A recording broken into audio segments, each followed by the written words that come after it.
Bueno.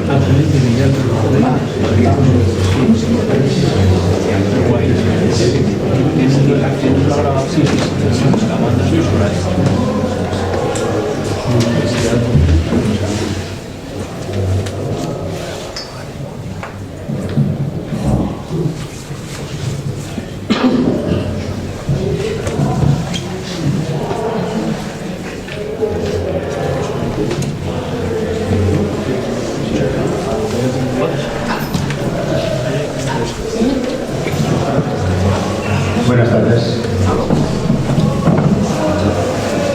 Bienvenidos a la Centro Asturiana de Madrid. Supongo que hay más de uno que es la primera vez que están aquí. Entonces, bueno, tenemos que contarles más o menos un poco la historia de esta casa. El Centro Asturiano es de las casas regionales españolas, es la decana. Es la decana de cuantas hay dispersas por el mundo. Cumplió 144 años el día 2 de octubre. Yo siempre digo que es casi mayor que yo. O sea que, pero a pesar de tener muchos años, no es una casa vieja, porque mantiene mucho la actividad. Aquí es raro el día que no hay un acto. Y cuando ese acto me toca tan de cerca, porque el amigo Chema, que nació 16 años más tarde que yo, nació a 4 kilómetros de mi casa, de su casa y la mía, su casa paterna, y la mía están a 4 kilómetros, en pueblos diferentes, Ahí son pueblos pequeñines, entonces ocupan poco espacio. En 4 kilómetros, pues no sé si hay 5 pueblos. Y entonces cuando este hombre empezó a despuntar en las letras, pues a mí me gustó mucho. Yo tengo una cosa escrita por él de cuando iba al Centro Asturiano a la calle Arenal, al Palacio de Gaviria, una cosa preciosa que guardo yo como oro en paja. Y luego, pues claro, fue progresando y fue haciendo cosas muy importantes, tiene ya unos cuantos libros, y libros realmente para los que somos de allí, yo creo que para todo el mundo que le gusten las letras, para los que somos de allí, son libros que tienen mucho significado, porque en uno de ellos, el primero, que es La Noche de Filatón, se recogen pues eso, todos las cosas que se contaban en esos filatón, porque creo que todos sabéis lo que es un filatón, porque si estáis aquí por influencia de él, sabéis lo que es un filatón. Normalmente se celebraba en invierno, cuando no había que madrugar para las tareas del campo, y allí se contaban cosas que a mí algunas me producían, porque eran cosas muy fuertes, inventadas. Seguramente la mayoría, algunas serían más o menos ciertas, otras inventadas.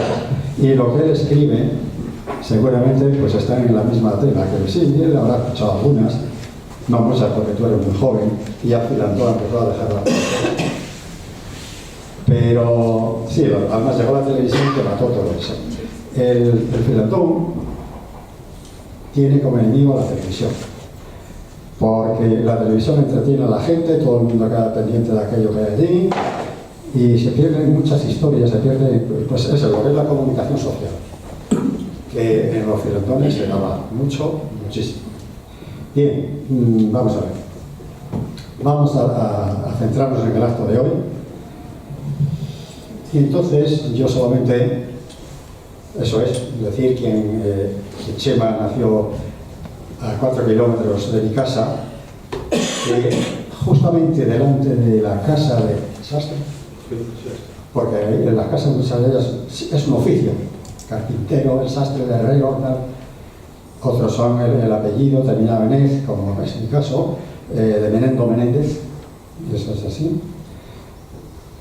Pues ahí justo delante de la casa sastre de Linera empieza a despejarse el río de la carretera, a elevarse para remontar los 1525 metros que tiene el puerto de Tariegos.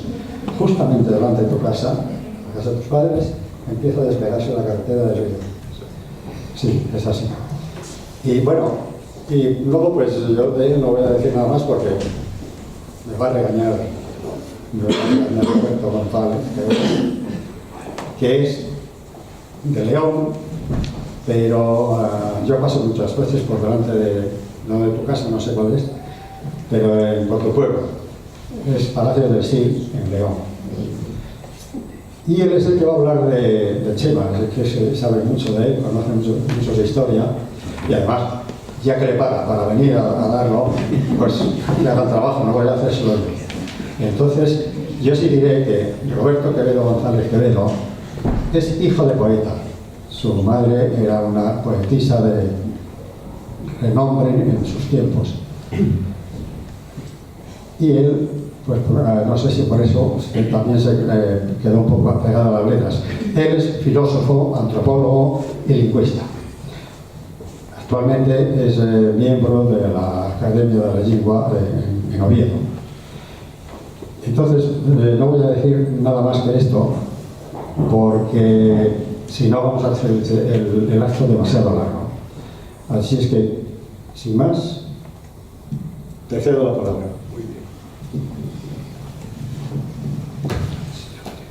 Bueno, muchas gracias por esta pequeña presentación y a todos vosotros, buenas tardes, muchas gracias por la vuestra asistencia. Esta de mucho tarde, otra vuelta aquí en el Centro Asturiano, que ya lo conozco desde hace mucho tiempo. Primero tenéis que perdonarme porque veréis que ando poniendo gafas y quitándolas, pero ya que estoy recién operado de cataratas y entonces veo mejor sin gafas, pero a veces me deslumbra demasiado la luz y entonces tengo que andar con ellas. No ya que tenga aquí que ir a hacer una pose Bueno, y era por el año 1982 cuando José María Rodríguez comenzó el seu primer chibro, titulado Noite de Filandón, cuentos na nuestra chibra. Va moito tiempo que viu a luz aquella obra, pero yo acuérdome moito bien. Ese chibro tenía un guapo prólogo del nuestro querido amigo Xosé Álvarez, que era el alma daquel Concello de Asturias en Madrid, onde militábamos el mesmo José María Rodríguez, Chema, yo e a moitos que veo aquí, amigos nuestros, que casi recuerdo anécdotas de todos hechos cuando nos juntamos allí en la calle de Fuencarral, ¿no? Donde teníamos la sede. En cuanto a mí, fuera el encargado de hacer el piecho de la obra, que tenía nada más 4 páginas, el piecho este, pero 4 páginas densas, donde yo fallé un esfuerzo para explicar el futuro y los problemas de la nuestra literatura. Fiz más tarde bien intentamos ya piechos, pero aquel texto de 1982, cerrando los extraordinarios cuentos de Chema, fíjelo yo con todo aquel y con toda la intención. Para mí sigue siendo un piecho especial e imposible de quitar de la memoria. Ya en momentos del nacimiento de una época para nos y para la literatura no es así.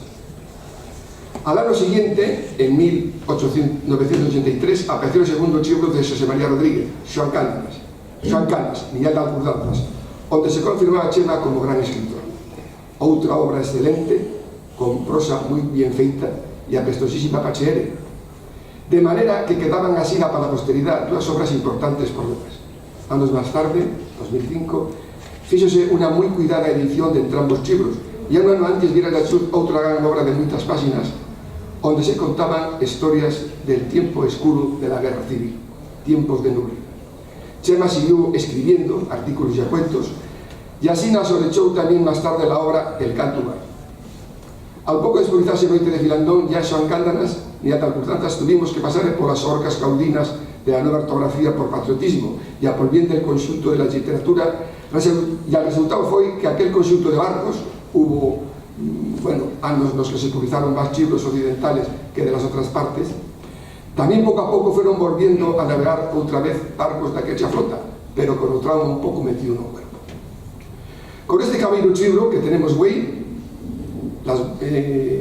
los caminos de la vida, que ya muchos pudisteis ver y algunos seguramente ya pudisteis verlo también, sale al andar un barco nuevo, flamante, lleno del talento y ahora también de la madurez del escritor.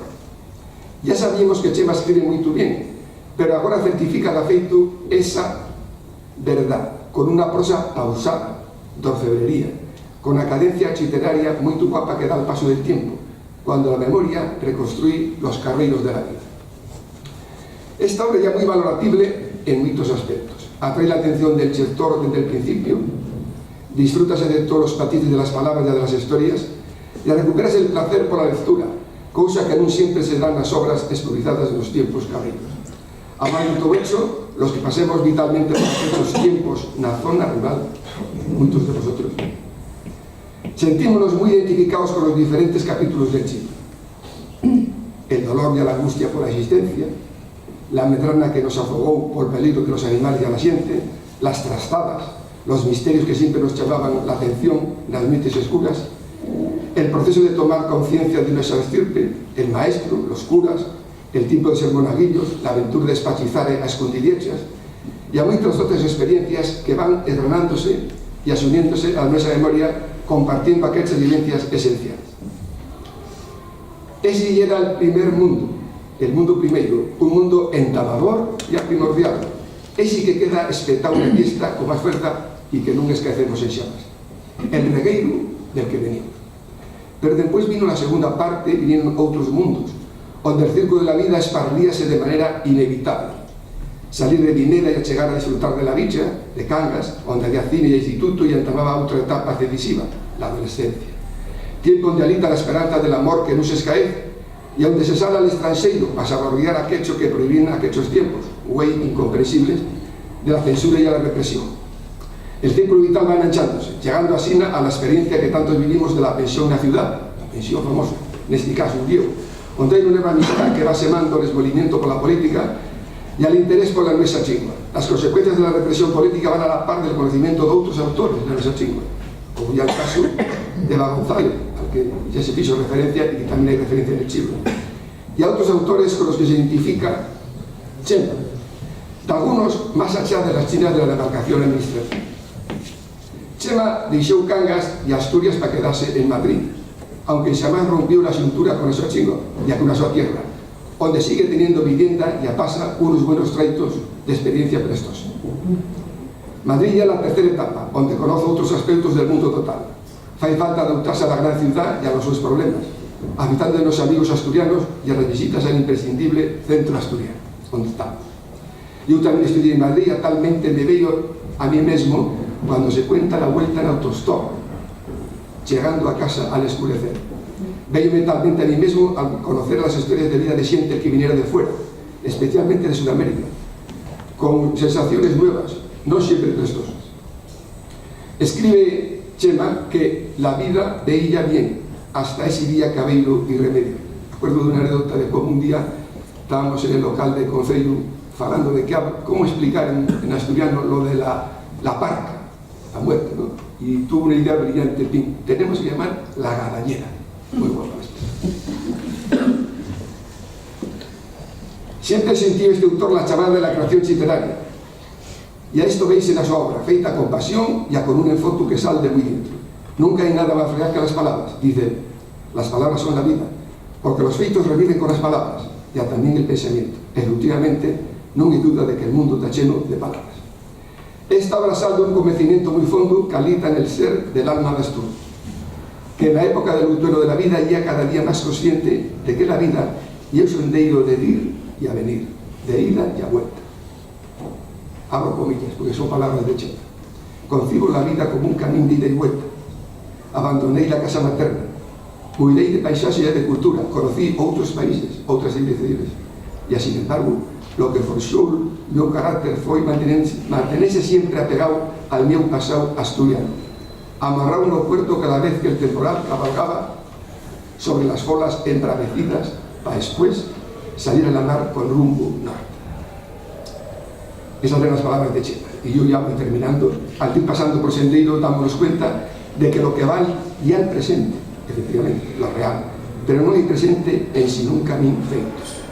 Por eso vuelven, cada vez más vivas, las personas que deixaron huelga nun, el misterio de las creencias en cuanto a la muerte en las noites oscuras, los sabores, los olores de aquellas cosas viejas y de las nuevas, como las mandarinas. y aquellas acordanzas que son esenciales, como las de la madre. A la crítica literaria prestará esta guapísima obra y afirmando también aquellos que puedan llegar a hecho. Las barreras que frenan la nuestra chingua son también una torga para que estas guapas creaciones feitas en hecha se hayan expandirse en la población. Pero dime la experiencia que todas las obras de la nuestra literatura van deseando un resclavo en el tiempo, siempre. Y llegará un día en que un sol redondo brille y espante las murallas del pasado, porque el sesemón siempre se termina levantándose en el horizonte. Aunque la verdad ya que esta obra, Los Cabreiros de la Vida, justifícase por sí misma y por la su calidad, en sí que tengamos que recurrir a la nuestra historia épica, como veis, fiz un poco de. La vida seguirá dando vueltas, ahora con unas brillantes páginas más al reconstruir. Gracias.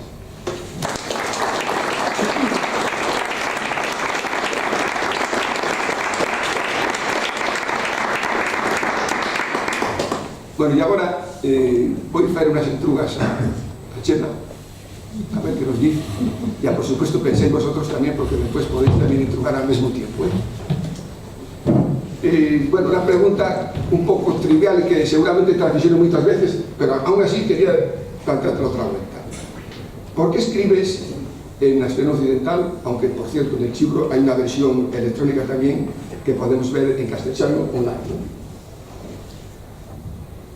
Bueno, en primer lugar, muchas gracias a todos los asistentes por estar aquí, familia, amigos, concelleros, toda la gente. Bueno, hay una frase en el primero del libro. Voy a intentar responder a todas las preguntas. Vamos a hacer aquí una tertulia un poco entretenida, a ver si somos capaces. Escribo, hay una frase en la primera página del libro que recoge muy bien en mi espíritu en este ser. Y es que dice algo así: cada vez que muere una de nuestras palabras, y al mundo entero el que pierde un poco del su arume. Que está un poco, seguramente está un poco agarrada de, no sé si os acordáis que en el año 2001 dieron el premio Príncipe de Asturias de aquella a George Steiner. Pues bueno, está un poco inspirado en lo que dijo George Steiner, para que no sea que lo digamos los asturianos, en aquel discurso que dio Nulleo. Él decía textualmente, decía: cada vez que muere una chingua, muere una parte de la cultura universal. Muere un ambiente como ninguna otra de ver y entender la vida. Eso decía él. Entonces, aparte de eso, los que aprendíamos de menos, que tuvimos la suerte de que nos transmitieron a nuestra gente esta guapa fala, pues bueno, tenemos el deber de falar de ella desparramada y tal, porque así nada más lo dice el artículo 4 del Estatuto de Autonomía de Asturias, que tenemos el deber de protegerla, difundirla y usarla. Por tanto, no sabemos más que lo que tenemos que hacer, y además, en este caso, ya era nuestra chingua materna. Y cuando me pierdo un poco, para centrarme, siempre pienso en una frase que me sitúa en la vida, en esto y en otras cosas, que ya: ¿quién defiende al débil frente al fuerte? ¿Quién defiende a las chinguas o chinguas minorizadas frente a las chinguas fuertes?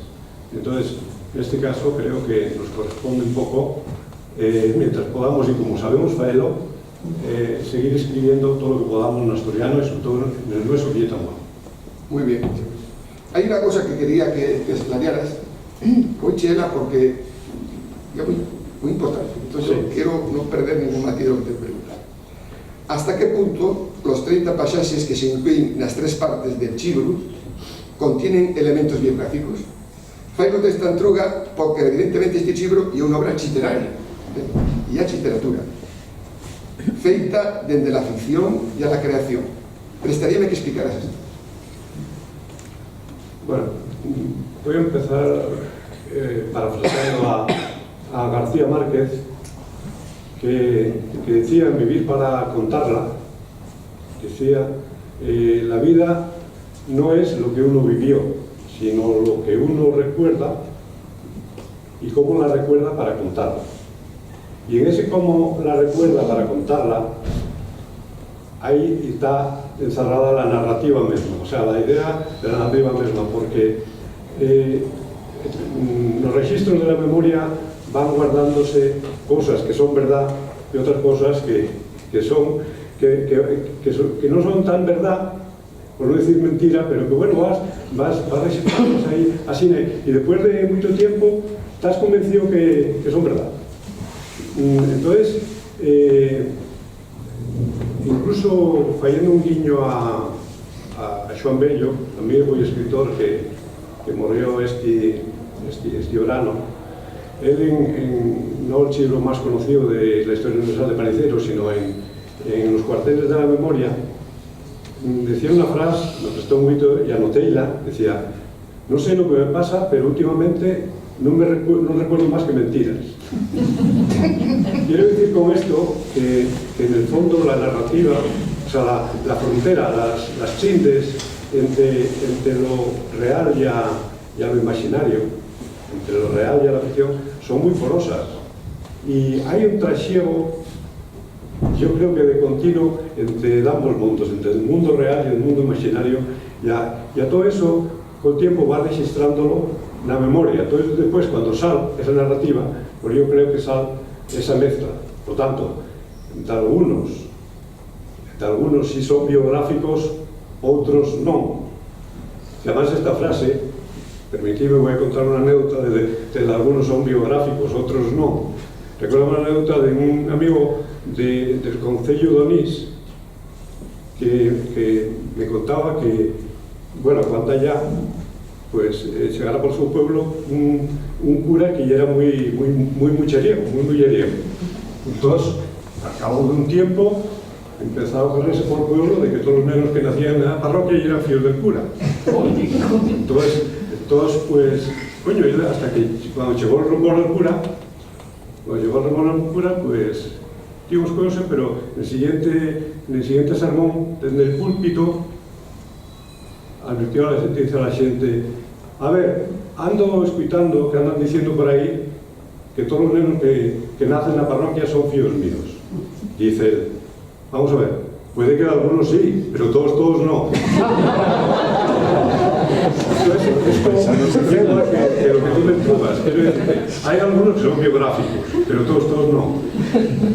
Oye, claro, efectivamente, yo creo que incluso los que no son biográficos sí reflejan aquel ambiente.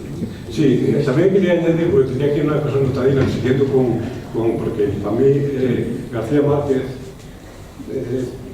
quiero decir, y el mío referente narrativo, pero claro, muchas veces los que escribimos y tal, bueno, pues estamos ahí hablando de la narrativa y tal, y efectivamente escribía con Los Ángeles, pero recuerdo que después del Nobel, cuando le dieron el Nobel, al poco tiempo hicieron una entrevista a los Muchera, a Luisa Santiago, que ya no era Márquez. Entonces decía el periodista: bueno, imagino que usted estará orgullosa de la narrativa de Sofío. Dice: bueno, dijo ella, tampoco ella para tanto, la mitad se lo inventa y la otra mitad ya me lo sabía yo. Y la siguiente pregunta que hicieron fue si, bueno, ¿qué esperaba? ¿Qué esperaba ahora que tenía un fío que ya era Nobel, no? Dice ella: bueno, pues lo que espero, y ya que me regalen el teléfono de casa, que lleva 3 meses sin funcionar. O sea, quiero decir, estoy en otra ambiente más cruda, vas a andar por casa de ver lo que llega a la narrativa. Muy bien. O sea que definitivamente en el Chibru descubrimos algunas cosas de los carreños de la vida de Chema, pero a mí lo que destaca ahí es la creación chilena. Bueno, el Chibru tiene 3 partes, círculos concéntricos. La primera fala de aquel primer pequeño mundo, la segunda de outros mundos, pues sale ya de Vimera, diríamos, Chema, y después el mundo entero, ¿no? Entonces quería que de cada una de estas 3 partes pues nos dijeras de alguna cousa a la que te pareza más asentada para este momento, ¿no? Por ejemplo, de ese primer momento, aquel pequeño mundo. De aquel pequeño mundo y el mundo de la nuestra niñez. Entonces, y era un mundo cheno de palabras de la nuestra fala, con que vivíamos una vida de ilusiones feliz, que vivíamos en nuestro pueblo, sin salir de nuestro pueblo, pero todo empezaba y acababa así, pero sin embargo estábamos encantados de ese pequeño mundo, ¿no? Pero era un mundo que estaba lleno de peligros también, lleno de palabras no esa fala, además de palabras no esa fala, que eran las mismas en Cangas de Narcea que en Saciana, Babia o Palacios del Sí. Quiero decirte que era ese nuestro pequeño mundo, ¿no? Pero era un mundo, tirando un poco del filo de lo que decía antes Andrés, que era nuestro entorno ahí de Napiego, lleno de peligros, porque, por ejemplo, la puerta de la mi casa estaba pegada a la carretera, ese era un peligro clarísimo. Por delante pasaba el río, que en invierno baixaban unas crecidas terribles, y a mí prestábame ir a poner anzoladas a las truitas, y si caías al río, con que baixaba arroxado y tal, y eras algo de muerto.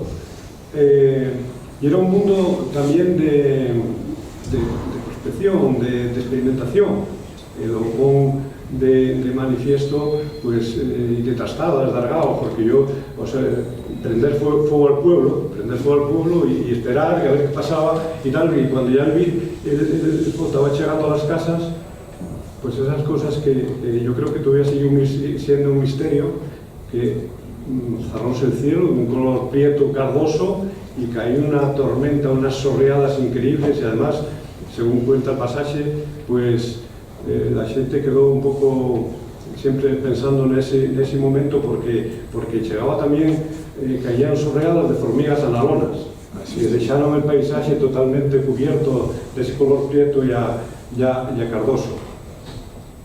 Pero también aquellos tiempos de la niñez, y eran tiempos de misterios y a miedos. Salías desde el corredor de mi casa, mirabas al cementerio y una noche vías brincar por enriba de la tapia del cementerio un submarín. Claro, entraba una medrana y además saltaba por las sepulturas, saltaba el submarín y tal, hasta tal punto que yo siempre tenía una cherza, una medrana, pasar por delante del cementerio, por delante de la puerta del cementerio. Pero, quiero decir, yo luego, con el tiempo, alguien me dijo que lo mismo eran fuegos fatuos, pero yo nunca supe saber muy bien si eran fuegos fatuos o eran las almas en pena que salían por la noche alrededor del cementerio. Y miedos, porque sumado a eso, vivíamos un poco de miedos y creencias. Por ejemplo, siempre decían que damos la noche y era el diablo, Corlín. Entonces, no podía salir por el y mucho menos xiprar. O sea, eso anunciaba al diablo. O sea, lo de xiprar por la noche y era totalmente porque contaba mi padre que decía, entonces yo oía una voz que decía de día que la noche ya mía, que era el diablo que te perseguía y tal. Con lo cual quiero decirte que vivías en aquel mundo también de medrana, de cherza, porque salir por la noche y menos xiprar. Sin embargo, en aquel mundo era un mundo más humildoso donde todo nos falla ilusión. Por contra, ¿no? Porque vivíamos ilusionados con muchas cosas, pero incluso con eso que decías tú de las mandarinas, porque falló mucha ilusión, por ejemplo, la Navidad, o sea, cuando llegaba la Navidad, por la nieve, muchas cosas, porque no tenía que ir a la escuela, pero en nuestro caso también, porque todos los años solía llegarnos lo que llamamos en casa el paquete de Madrid, que nos lo mandaba un familiar todos los años, porque de aquella, yo no recuerdo que pudiéramos comprar turrón y nada, eso llegábamos en el paquete de Madrid, el turrón, los mazapanes, las almendras, las uvas pasas para tomar las uvas pasas, y como tú decías antes, las mandarinas llegaron en aquel paquete que a mí en la lumbre de las mandarinas dejó un marcado desde entonces para siempre. Todavía sigo cada vez que como una mandarina disfrutando de esa nostalgia, de esa señaldad de las mandarinas. Por tanto, yo creo que esa ilusión de lo primeiro y es lo que aparece también anubriendo un pouco aquel pequeno mundo. Sí, el invierno, las noites. Las noites, exactamente. de medrana, te asustaba.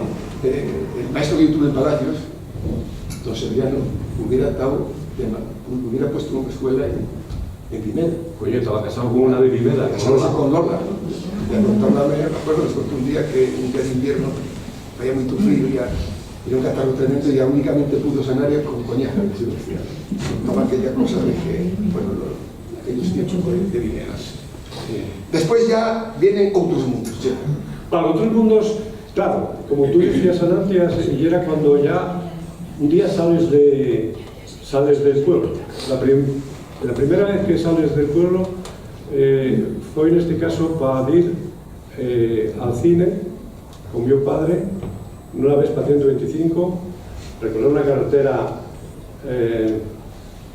bueno, todavía no era de asfalto, y era de tierra y piedras, con unos baches, con unos tafuécanos increíbles, 11 kilómetros hasta llegar a Cangas, donde podías ir al cine. Y recuerdo muy bien que llegó una sesión de las 4 a ver a Tarzán de los monos, de Maureen O'Sullivan, que era Jane, y Johnny Weissmuller, que era Tarzán, por supuesto, Chita.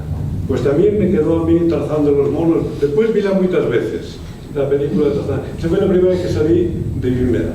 Después ya al instituto. Pues, y ahí empecé a socializar. En realidad, en Vimeda, bueno, pues algo con los vecinos, tal, pero empecé ya a socializar y a mí prestaba mucho jugar al fútbol, y entonces metíme ya en un equipo federado del Narcea, que eran los cadetes del Narcea. Entonces, otros mundos ya todo estaba marcado por la primera vez, y era la primera vez de todo. Entonces, salimos por primera vez a jugar a Chuarca. Entonces, yo por primera vez vi el mar al llegar a la playa de Cuevas, y pensé, vaya pozón. No tiene nada que ver con lo que nos bañamos una canícula en el río Navier. Y otro partido después, que no sé cuánto tiempo pasará, según los Sabrávila. Entonces, yo miré por la ventanilla y vi el tren. Y además dije a los compañeros, digo, hoy mira, hay un tren de verdad.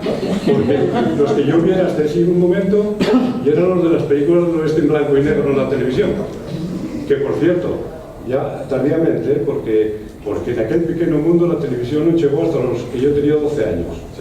Quiero decirte que hasta entonces y era la radio y los filandones, como decía antes Andrés.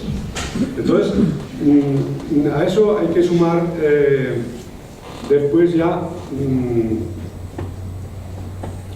salir después del instituto, que por cierto tengo una anécdota porque también los hombres somos realmente monográficos, ¿no? O sea, monotareas, si estamos en una monotarea y tal. Entonces, pues claro, yo empecinándome con el fútbol, pero en un momento determinado empiezas a mirar a las mocinas de allí del instituto, ¿no?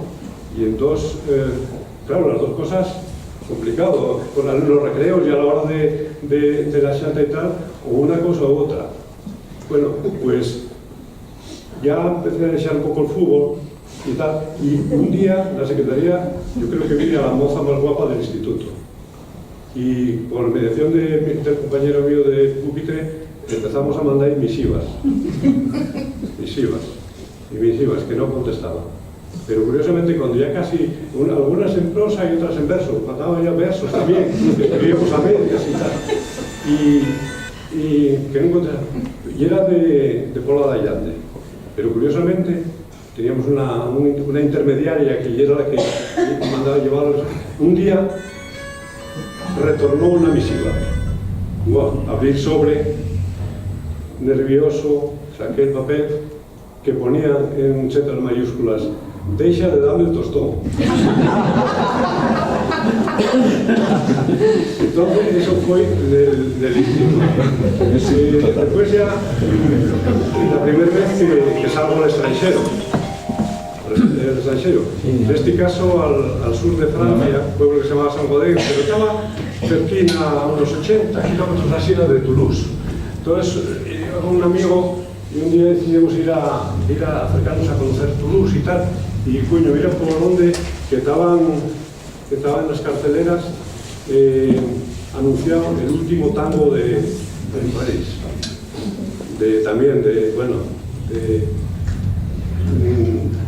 María Schneider y Marlon Brando, claro, pero estaba prohibida entonces en España, Bertolucci, y claro, y era el año 73, el año 73, prohibida en España. Entonces, bueno, claro, y era un hito entrar en Toulouse y ver la película, y vimos, impresionónos, porque de aquella era una película que en España ya era imposible ver escenas como las del último tango en París.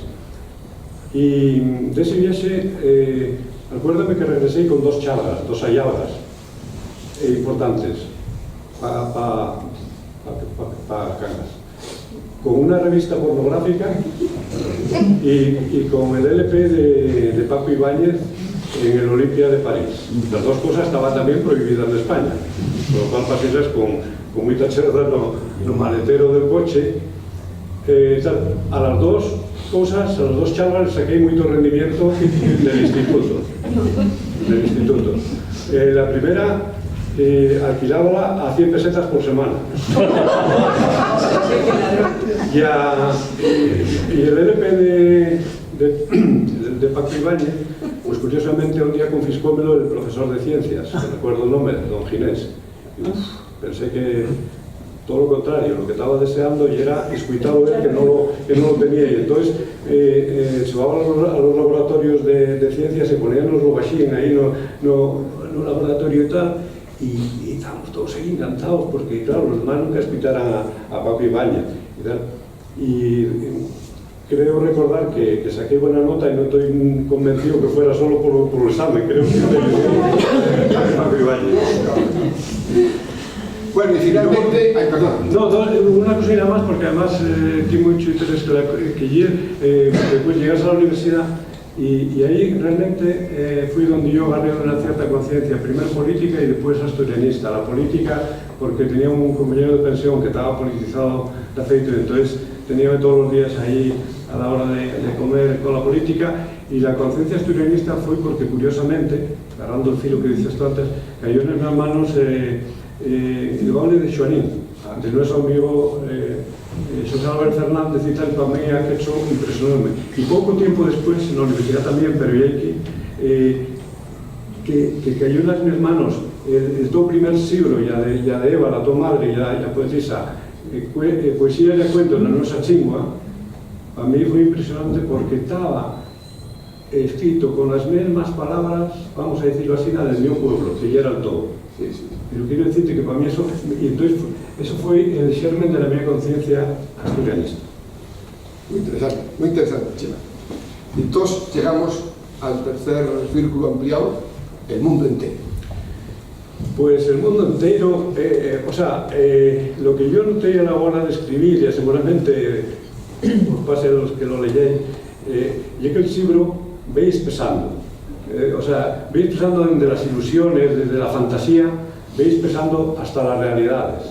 Y es que el mundo entero está lleno de realidades, pero está lleno de realidades de hipocresía, de falsedades, de injusticias, de cosas que son una realidad, pero que muchas veces son espesas y a cuesta tragadas, pero son las realidades del mundo entero. Entonces, en ese sentido, por ejemplo, voy a destacar dos cosillas. Uno de los pasajes a mí prestó mucho cuando conocí a Walter y Hernán, que eran dos inmigrantes, uno era de Ecuador y el otro de Colombia, y siendo nenos o adolescentes pegábanse tiros en la frontera, en el norte de Caché, la zona fronteriza entre Ecuador y Colombia, y un día Walter, que eran unos nenos todavía, pegó un tiro a Hernán en una pierna. Entonces yo me acabo, claro, ferido. Y entonces reconocieron la guerrilla, cuando guerreaban y tal, Walter conocía a Hernán porque el otro iba un poco coxaba un poco y tal.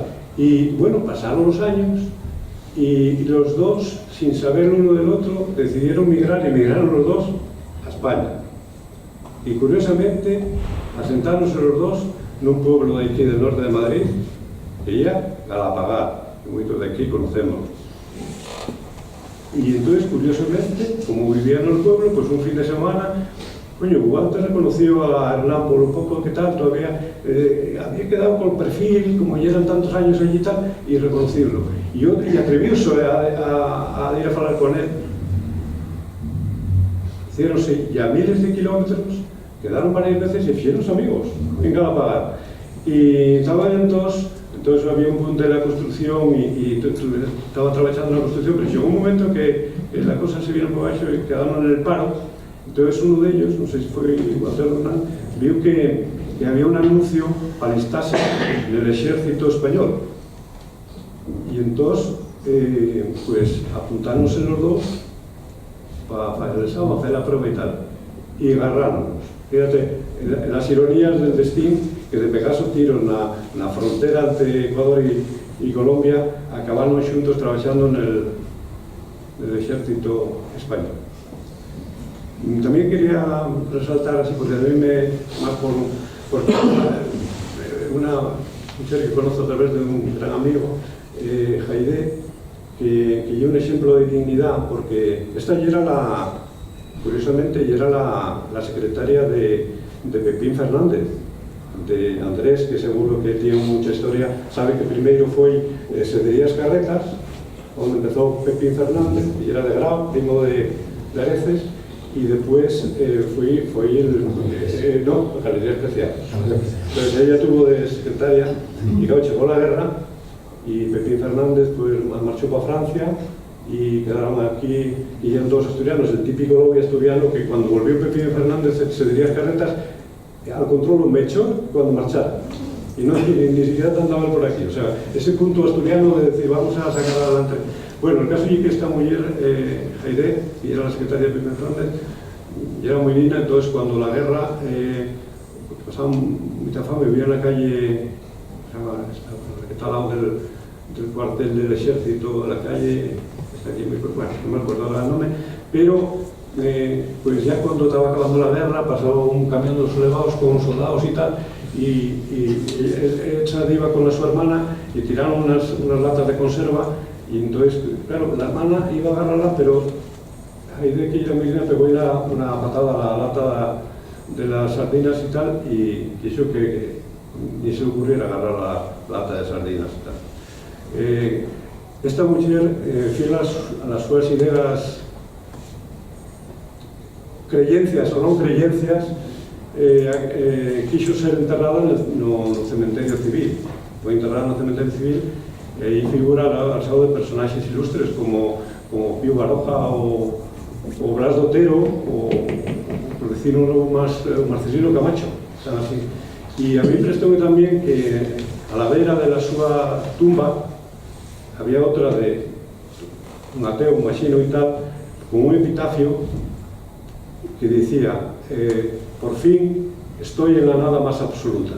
A mí realmente me reflejaba muy bien el sitio donde estaba. Y luego, lo que decíamos antes, que bueno, el mundo puede llegar a expresar hasta la guerra, ¿no? Hasta la guerra, el horror, los fusilamientos, y entonces en el libro siempre refleja un poco lo que fue un fusilamiento que hicieron pues 500 metros más para arriba de mi casa, en un sitio que se llama, en la carretera, el Rebao Fanquín. Entonces subieron, muy curioso, pues subieron a fusilar a tres, entiendo, republicanos. Uno ya era Ceferino Farfante, padre de Hilda Farfante, que seguro que lo conocéis porque lleva pues un poco por la prensa, por los medios, reclamando que saquen a su padre, que sigue enterrado allí, en el Rebao Fanquín. otro ya era José Fernández, que ya era el padre de Paco La Valentina, que los que somos de Cangas siempre escuchamos falar de los de La Valentina, Paco La Valentina, y el tercero ya era representaba una carpintería en Cangas de Narcea, José González Arias, y este, pues curiosamente, cuando fueron a pegar el tiro, los secadores camioneros fueron a pegar el tiro a la vela de carretera, él dijo que quería ver la cara que le iba a pegar el tiro. Y entonces aprovechó como el descuido, como quiero decir, y cuando iban a disparar brincó para el rebao y bajó a vuelta rodando hasta el fondo del rebao. Empezaron a disparar y pegaron, se acertaron y 2 tiros, una rodilla, quedó fastidiado de la rodilla, pero el otro tuvo la suerte que como ya era carpintero, se llevaba un metro metálico no corrió, el cincho.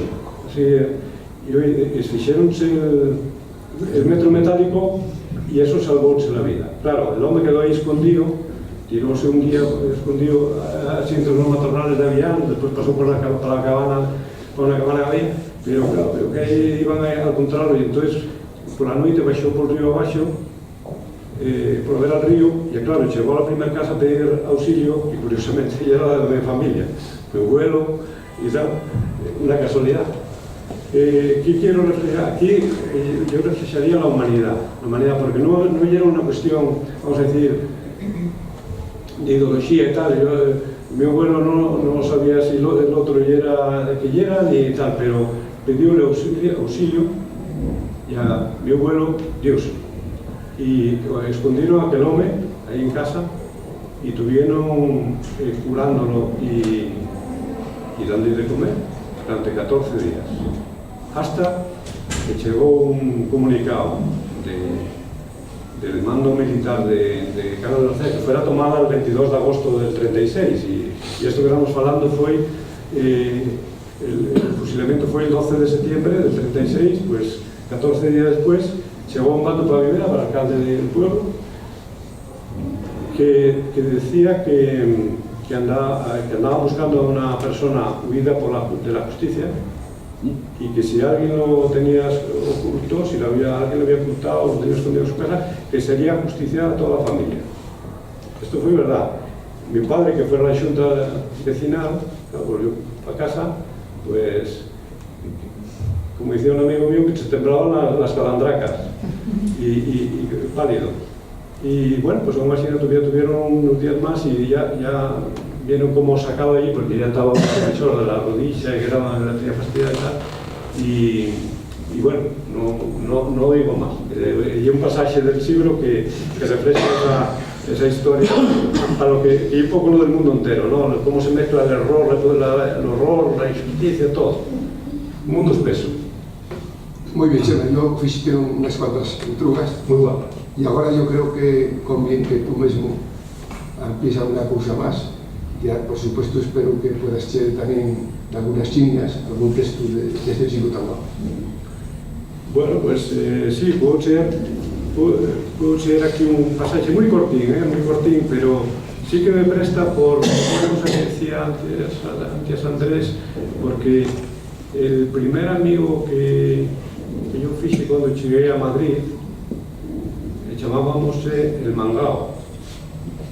No sé si llegaste a conocerlo en la calle Arenal Nuevo, porque llamábamos el Mangao, los padres eran de Villanueva de la Cebo, porque él cuando te encontraba a cualquiera y era como el su saludo, ¿no? ¿Qué hay Mangao? Tal. Entonces, también que hay Mangao, que acabamos llamándole el Mangao. Entonces, por señalar al Mangao, que fue el primer amigo que yo conocí en Madrid, ya por señalar también al centro asturiano Viecho, que ya era donde lo encontraba, donde nos veíamos, y lo encontraba, voy a hacer este pasajín de la página 112 que dice: el Mangao ya era un amigo único, irrepetible, y era ainda muy mozo ya, sin embargo, un día diuche por morir de repente.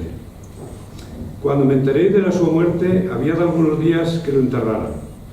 Ni tan siquiera pude decirse adiós. En silencio, muchas veces desde dos Parafraseo a Miguel Hernández.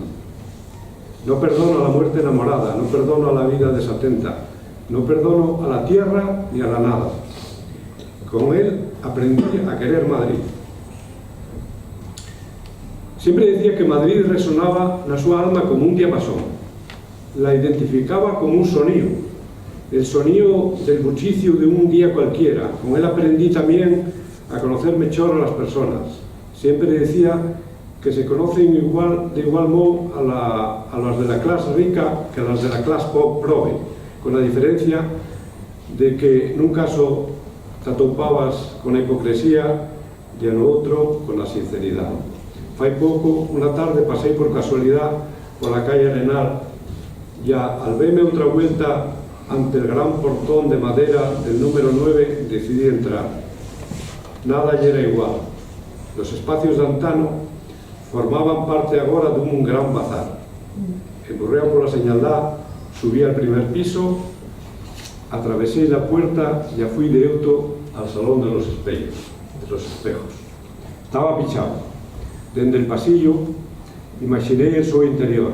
Sabía que, tras cualquiera daquesos cristales, tras a súa rutina transparente, aquesos espellos guardaban celosos la súa imaxe, la imaxe del Mangao, la imaxe de un amigo de verdad, con lo que descubrí que Madrid era para mí moito máis que unha ciudad, e máis que un sonido, e era sin duda unha mirada al mundo entero. Moi guapo, sí.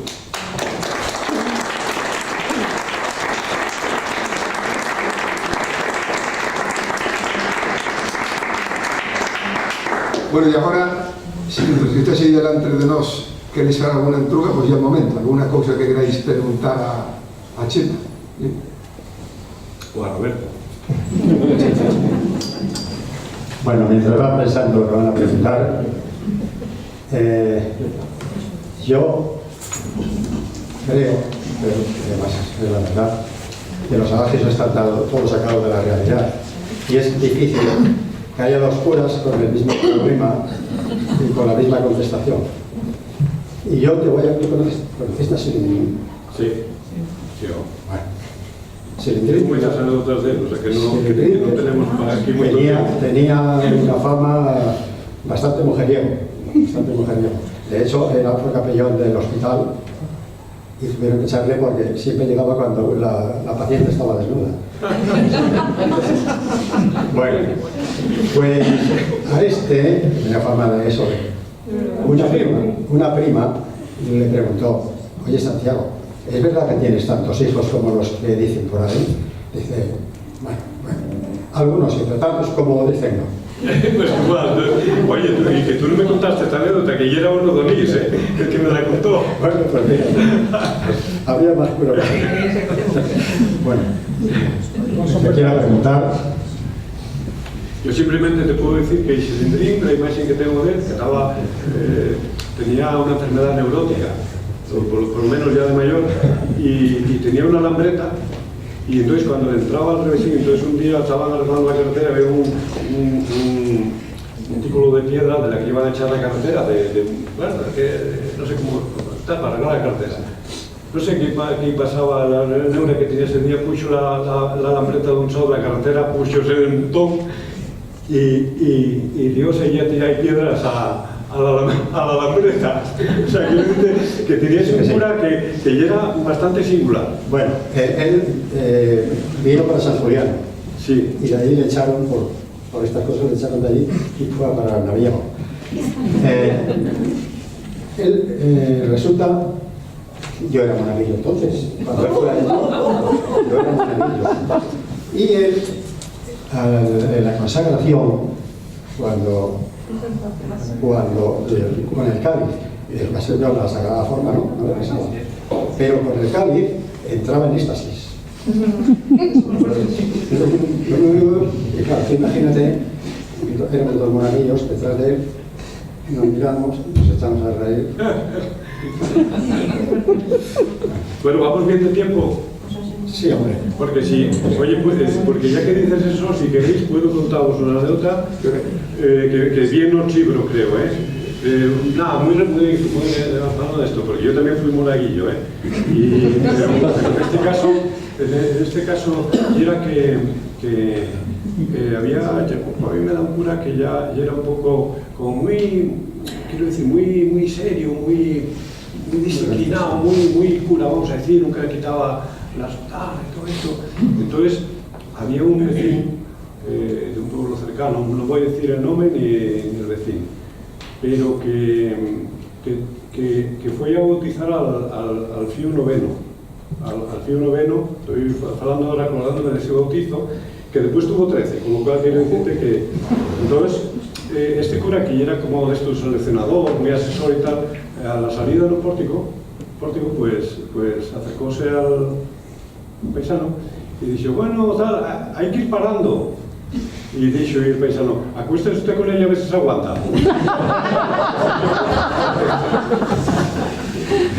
Bueno, vamos a dar la palabra a los amigos, a la familia, a los amigos, al pueblo.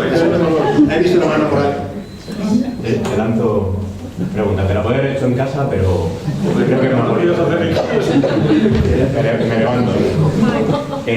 Escribes 30 pasajes, tienes que seleccionar.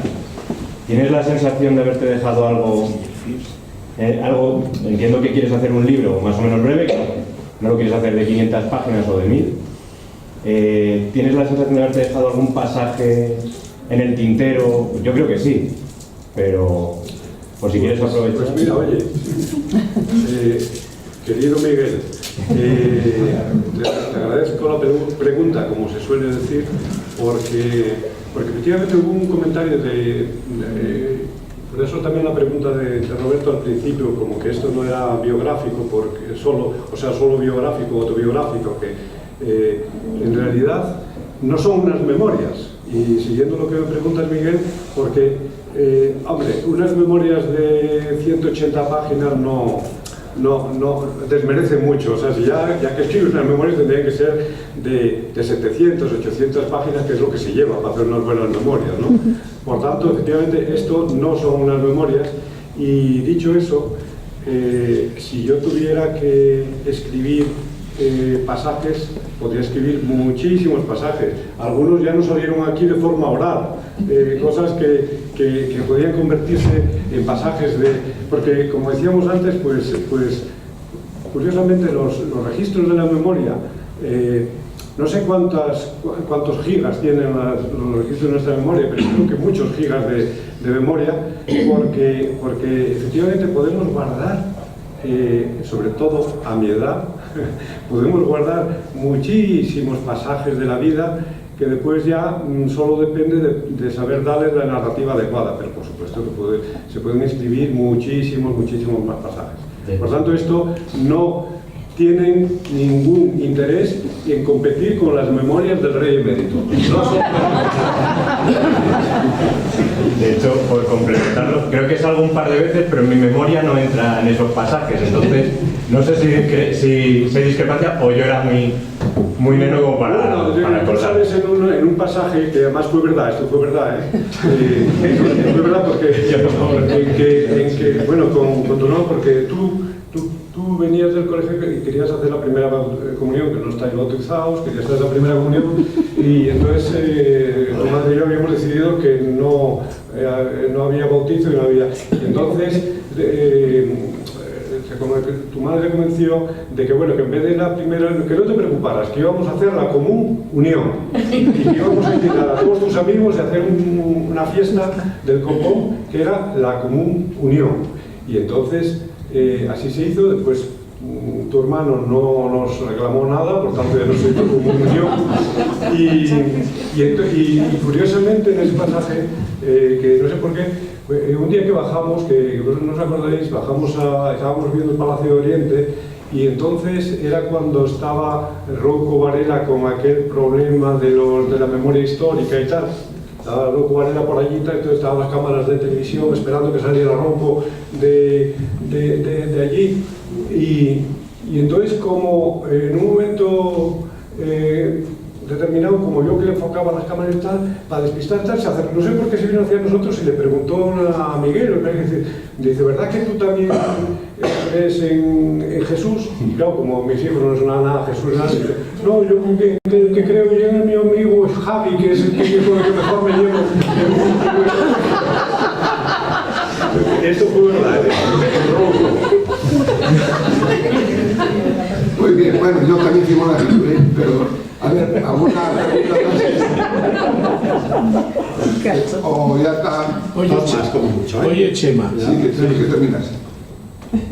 No, sí. Después o antes. No, venga, tía. No, me pareció entender que en algunos momentos aflora el asturiano nuestro y en otros viene en vosotros, en los dos precisamente, el asturiano arreglado. Es así, es una sensación que yo tengo, es una percepción que yo tengo, porque yo te veo más naturalizado cuando hablas al estilo nuestro. Me da la impresión de que el otro... Bueno, eso no sé si tanto... Que te conteste Roberto, que para eso hay académico. No, yo lo que voy a decirte, en este caso, lo que yo falé, efectivamente, no, seguro que algún xiro que no é solo occidental, será asturiano, sí, por supuesto, como nosotros decimos, nel normalizado, porque sí que escribimos siempre siguiendo las normas lingüísticas de la Academia de la Lingua, sea con las nuestras palabras o sea con otras palabras, y en este caso yo en una intervención sí que de alguna vez, aunque sea entrecomillado, en castellano, pues parafraseando a García Márquez o a la madre. Pero bueno, quiero decirte que es inmersivo también y muy típico nuestro de... Sí, porque veo también en el libro que hay muchos cultismos que no están en lo que yo entiendo por la fala nuestra, y eso seguramente es algo que te permitiste para poder llegar a otros públicos, ¿puede ser? No, para llegar a otros públicos no, siempre yo creo que iba porque, vamos a ver, las falas son, las linguas son totalmente dinámicas y quiero decir que van, una academia tendría que ser algo que sumara todo lo que va falando la gente y tal, y que no restrinja nada. Quiero decirte con eso que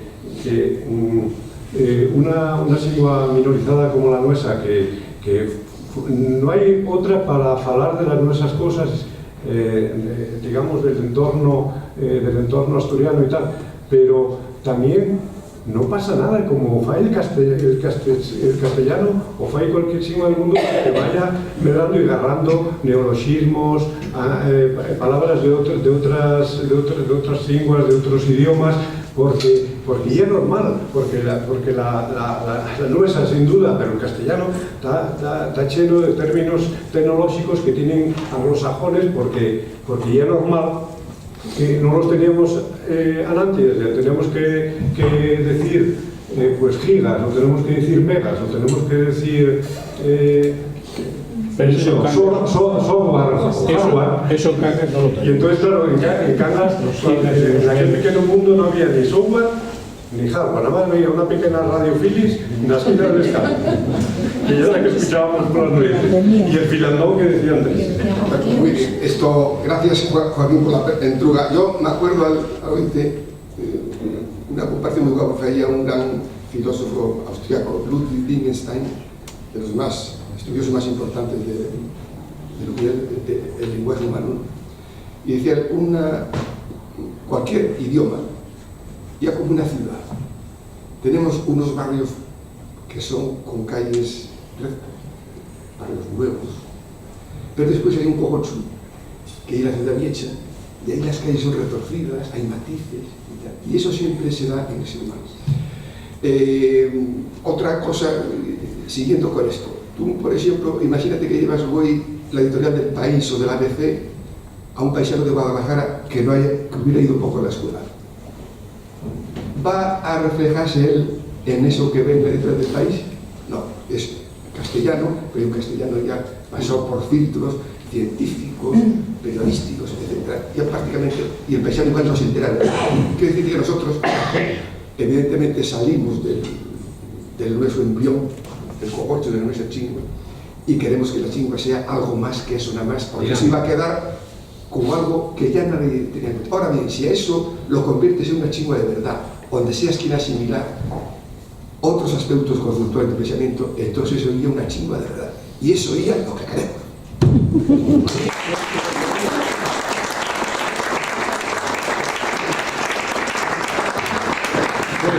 Si lo queréis vosotros, yo también. Muchas gracias a nuestro estudiante. Ay, perdón, porque tenemos poco tiempo. Sí, no, para acabar. Yo solo quería felicitar a Chema porque me parece una obra de un autor literario tremendo y con una carga emocional que a mí me enganchó desde la primera línea. Claro, y fales de un mundo que te ha desaparecido, que ya te ha desaparecido, un mundo rural que tú viviste. El mundo cambió tanto en 100 años, más en 100 años, que en 2000. ¿Tú crees que, igual que ese mundo campesino tan desaparecido, si no tan desaparecido de afecto, tan vinculado, tan vencellado a la lengua, que de la misma manera que desapareció ese mundo campesino, puede desaparecer la lengua o inda y eceo para recuperar el asturiano? La vida yo un carril de ida y vuelta y no sabemos lo que puede pasar, pero yo el otro día que me entrugaba precisamente en Pablo Antón, Marín está del comercio, algo partido y tal, yo quiero alimentar la esperanza, porque, y ponía ahí un ejemplo, l'hebreu morriera de afeito, pero morriera de afeito y volvió a resurgir de cero y ahora tiene una vida sana y perfectamente empleada, con lo cual quiero decirte, ¿qué puede pasar en el futuro? ¿Qué me prestaría a mí? Pues claro, me prestaría pues que, como decía, mira, en el mundo que había 15.000 lenguas, ya quedan nada más que 4.000 y pico, pero un poco lo que decía yo antes de Joseph Steiner, ¿no? Que cada vez que muere muere una parte de la cultura universal. Entonces a mí no me prestaría que muriera la nuestra, porque la nuestra tiene matices, tiene giros, tiene registros que no hay en otras y que son fundamentales para la cultura universal, para ese arume, para que no se pierda el arume de la cultura universal. Entonces, pero vamos, esto siendo optimista, porque lo que desde hay muchos años para acá va pasando y que las lenguas minorizadas van muriendo poco a poco, van desapareciendo, y todavía hay poco que una lengua tan potente, en este caso como el catalán, pues que para dónde que podían quedar ahí 80 años de vida. Entonces estoy una visión pesimista, pero también, qué sé yo, no sé lo que pasará, pero a mí prestaríame que no muriera, claro. ¿Qué voy a decirte? Vale, Chema, ya tenemos tiempo más. Muchas gracias a nuestros estudiantes, Chema y a todos vosotros. Muchas gracias.